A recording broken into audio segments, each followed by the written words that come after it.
All right. Ready to dive into Kristin Hannah's The Women? Seems like people are really interested in this one, and I'm hearing it's not your typical war story. Yeah, you got it. It really gets into a side of the Vietnam War we don't often see, what the women who were there went through. And Hannah, she doesn't sugarcoat anything. Kristin Hannah, she's kind of known for those tearjerker stories, right? The Nightingale, Firefly Lane. She knows how to get to you, but this time she's throwing us into Vietnam through the eyes of this young nurse, Frankie McGrath. She signs up thinking, heroism, and then, well, it gets pretty rough. Rough might be an understatement. There's this one part, Frankie's treating a wounded soldier. It's total chaos around her, explosions, people screaming, the smell of blood everywhere. But what gets you is, like, the desperation in her thoughts. So quiet. She's realizing the war she thought she was going to, the heroes, the noble sacrifices. It just doesn't exist. Intense. So we're seeing it all through her eyes, and it's not that glorified version we usually get. Exactly. Yeah. Hannah uses these descriptions so real, right there with Frankie. Feeling the trauma, the physical stuff, the emotional stuff, everything. When she's seeing horrible injuries, thinking about death all the time, but still trying to help people, care for them in this, nightmare. Makes you think, how does anyone come back from that the same? In the book, it doesn't stop there, right? It follows her back home. Nope. Actually, coming home is almost worse for Frankie than the war itself. PTSD, addiction, and everyone back home just doesn't get it. What she and other women went through. There's this line, it's chilling. Frankie says, "We were ghosts, the women of the war, invisible to the world." Just sums up that feeling, like being erased, forgotten. Wow. Yeah, chills. Like fighting two wars, one over there and then one back home just to be seen. Exactly. And Hannah, she does this thing with the imagery to really make that point. You get these flashbacks to before the war, Frankie's life, so bright, almost perfect. And then it cuts back to her after, how she's struggling. It's like she's stuck between two worlds and doesn't belong to either. Okay, let's dig into that a bit. What are some of the things in those flashbacks that show just how much the war changed her? Well, there's this flashback. Frankie's at her high school prom, dancing with her boyfriend. It's all, bright lights, laughing. The future's wide open. And then you see her later, so grim, carrying all this, battle damage, haunted. Can't help but see the difference. It's like those flashbacks, they almost hurt to read because you know what's coming. Makes the whole impact of the war even worse. For sure. That contrast, how she uses it, that's part of what makes Hannah's writing so powerful, You see what the war does, not just on the battlefield, but what it takes from a young woman, her innocence. Reminds me of when my grandfather used to talk about coming back from World War II. Everyone thought he'd just go back to normal, but he was different. Sounds like Frankie's dealing with that too, that gap between who she was and who the war made her. That's a great connection. And it shows how similar it is for veterans, men, women, whoever. War changes you, and sometimes the people closest to you, they just can't get it. So we've talked about Frankie and her journey, but the women, it's not just about one person, right? It's showing this whole side of Vietnam War that people don't talk about much. Absolutely. What's amazing is how Hannah puts in all these historical details, but it doesn't feel like a boring history lesson. Like, she describes the jungle, how hot it was, the booby traps, how tired these women were all the time. It's like she's painting a picture right there of what it was actually like, She must have done some serious research to get all that right. Oh, she definitely did. In the author's note, she talks about all the interviews she did with nurses from Vietnam, all the letters and journals she read, all the archives. She really went deep. And it shows the story feels so real. Sounds like she really wanted to do these women justice, make sure their stories were told right. That's a big part of what makes the women so good. It's not just a made-up war story. It's like a tribute to these women, how strong they were, what they went through. We just don't hear those stories very often. Yeah, like she's giving them a voice, finally. Exactly. And that's why this book is so important. It makes us look at a part of history that we've kind of ignored and makes us think about, how women have contributed, especially in wars. They get overlooked so much. For all the tough stuff, one thing that really stands out is how close the women are in the book. How important is that sisterhood to Frankie's story? That's where Hannah's writing, it really shines. Mm. In all that darkness, all that trauma, the friendships, they're like a lifeline for Frankie. There's this part, Frankie and another nurse, Marianne, they're in a bunker. Bombs are falling, and they're sharing a cigarette, hands shaking. Marianne says to Frankie, "We're all we got, kid. Don't ever forget that." It's just a line, but it says so much about, how much these women needed each other, how strong those bonds were. Man, I felt that. When I read about them supporting each other, it made me think of my own friends. We haven't been through a war or anything, but we've had tough times. And knowing they're there, it makes all the difference. Definitely. That feeling like you've been through something together, you're not alone, is powerful. Hannah really gets that in the women. Those friendships, they bring strength, hope. It's like their own little safe space in the middle of all the crazy stuff. And you see that camaraderie with all the women, not just Frankie. They need each other to survive, Yeah. physically, emotionally. Right, that shared experience, it makes them a community, they belong, and when they come home, that's what they're missing. So we've talked about the war's impact on Frankie, the history, the women supporting each other. The women also looks at love, but in a way that's really different, right? War is chaos, and the book shows how that messes with relationships, makes the feeling of loss even stronger. What do you think about how Hannah portrays love in this setting? She weaves it all together so well, love and loss. You see it in the little moments between soldiers, the sacrifices people make for the ones they love back home, and just that constant sadness, that grief over people who are gone. There's this scene, it just breaks your heart. Frankie gets a letter from her fiance, and as she's reading it, she's feeling love, she misses him, but she also realizes that their life, the life they had before, it's gone. Like she's holding on to this tiny bit of hope, but knowing deep down that the war changed everything. There's no going back. Exactly. And Hannah doesn't give you any easy answers, no happy endings. Love, in this story, it's beautiful, but it hurts too. It can get you through anything, but it can also leave you with this emptiness when it's gone. It's raw. You really feel it, Frankie's emotions, as she's trying to make sense of love, loss, and what the future even holds. That's what makes Hannah so good. She doesn't shy away from how complicated our feelings are, especially after something traumatic like this. Before we go on, wanted to touch on something from the research, how the book's been received. Sounds like The Women has stirred up some strong opinions. It has. A lot of people loved how Hannah showed this part of the war that's usually hidden. But some critics said that some parts, like the PTSD and addiction, felt kind of simplified, maybe a bit too dramatic. Interesting. It's always tricky for authors, right? When you're writing about tough, sensitive topics like trauma, how do you think Hannah handled that balance in the book? Well, every reader brings their own stuff to the story, right? Their own experiences. So some might find parts a little too simple, but maybe Hannah did that to make the story connect with more people, you know? Makes sense. It feels like the whole point of the book is to shine a light on these experiences that people don't talk about. Maybe adding a bit of drama helps those stories reach people who wouldn't normally think about these things. Yeah. And The Women, it's a novel. It's based on real research and experiences. But at the end of the day, it's a story meant to make you feel something, to get people talking. It's not a textbook about PTSD or addiction.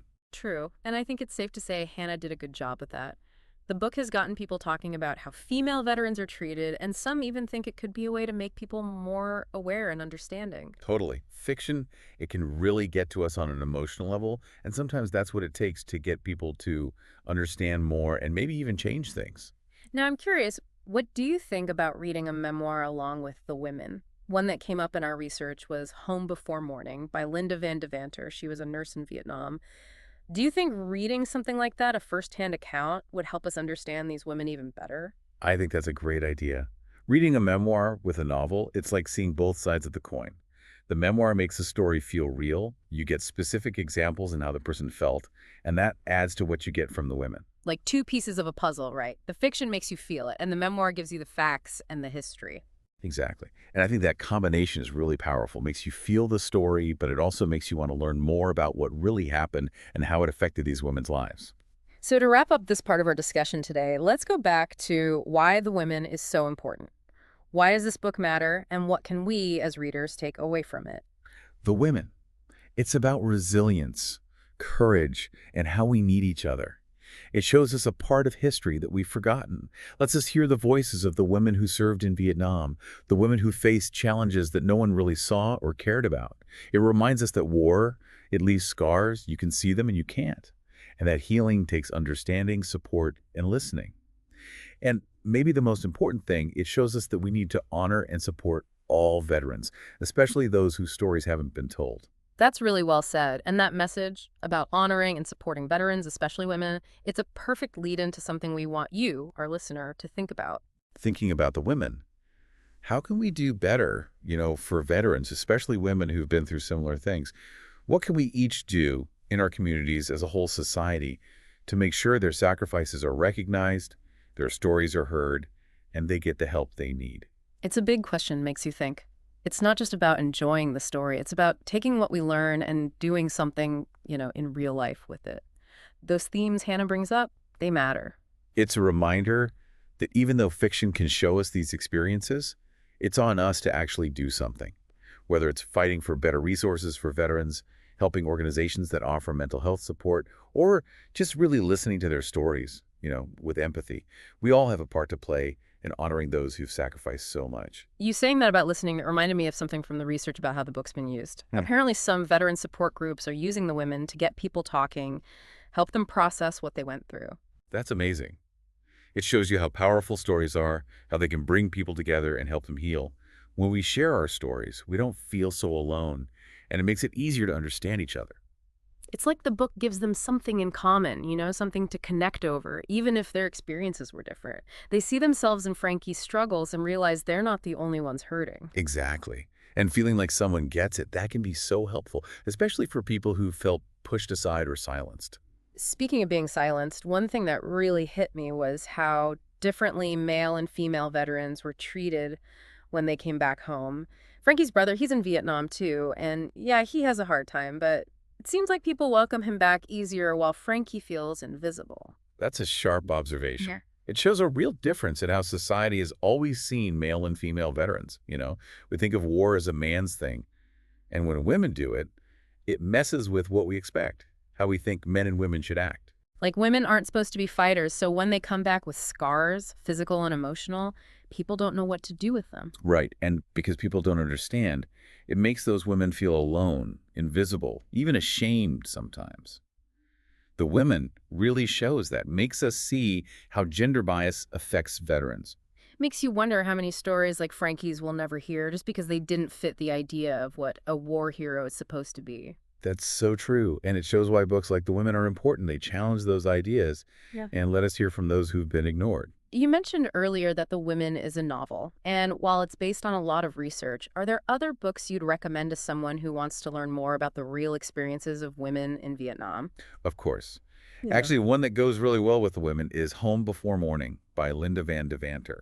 We talked about it earlier. It's a memoir by a nurse who was in Vietnam, and it's really honest about what they went through during and after the war. Like you're right there with them, hearing it straight from the source. Exactly. And reading Home Before Morning alongside The Women helps you see how Hannah captured the emotions, how real it felt, even in a fictional story. It's like having two pieces that fit together perfectly. You get a much clearer picture of this part of history that we don't talk about enough. And that's the great thing about fiction and nonfiction together. Fiction gets you emotionally involved, makes you curious, and nonfiction gives you the facts and history to make it even deeper. We haven't talked about the possibility of The Women becoming a movie. With The Nightingale doing so well on the big screen, people are definitely talking about this one getting adapted. What do you think? Would it work as a film? It definitely has what it takes. Yeah. A strong story that makes you feel things, the historical setting, great characters. A movie could reach way more people and make these forgotten stories more known. I can already see it. The battles, the emotions of coming home, how strong the women's bond is. It would be beautiful and really powerful to watch. And think about the conversations it could start about how we treat veterans, the scars you can't see, and how important it is to support and understand them. It wouldn't just be entertainment. It would be something that makes people want to do something. Right. That's what makes a movie so exciting. It's not just a story. It can teach people things, make them feel empathy, and maybe even change the world. All right, before we finish this deep dive, let's go back to that important question you asked earlier about how we can do better for veterans, especially women. It can feel overwhelming, but what are some things our listeners can actually do to make a difference, in their own communities? That's a great question. And remember, even small things can make a big impact. Great, so let's break it down.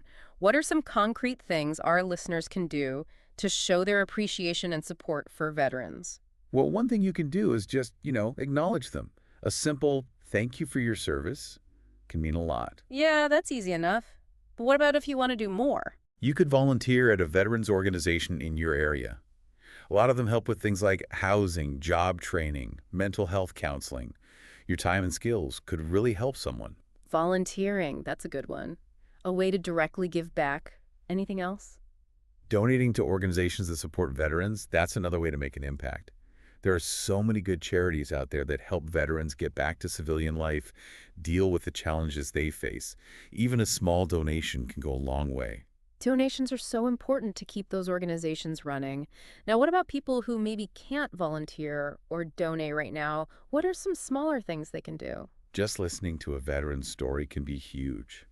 Really listen without judging and let them know you're there for them. Yeah, that's true. Sometimes just having someone who gets it, who's willing to listen, is all it takes. Absolutely. And remember, supporting veterans isn't always about big gestures. It's about those little things, those everyday acts of kindness that can really make a difference. So to recap, we can thank them for their service, volunteer, donate, and maybe most importantly, just listen. Really listen to what they have to say. Exactly. And we can raise awareness too. Talk about the resources that are out there for veterans, have conversations about the challenges they face, help break down the stigma around mental health. Being open about these issues, talking about them honestly, that's how we can create a more supportive environment for veterans. You got it. That's how we truly honor what they've done, by making sure they feel seen, heard, and supported, not just on Veterans Day, but every day. So as we wrap up our deep dive into Kristin Hannah's The Women, we hope this has given you some things to think about. The resilience, the courage, the stories of women in wartime that we don't hear enough. And most of all, think about how you can help create a world where veterans, especially women, get the honor, support, and understanding they deserve. Thanks for joining us on this deep dive. Until next time, keep exploring, keep questioning, and keep the conversation going.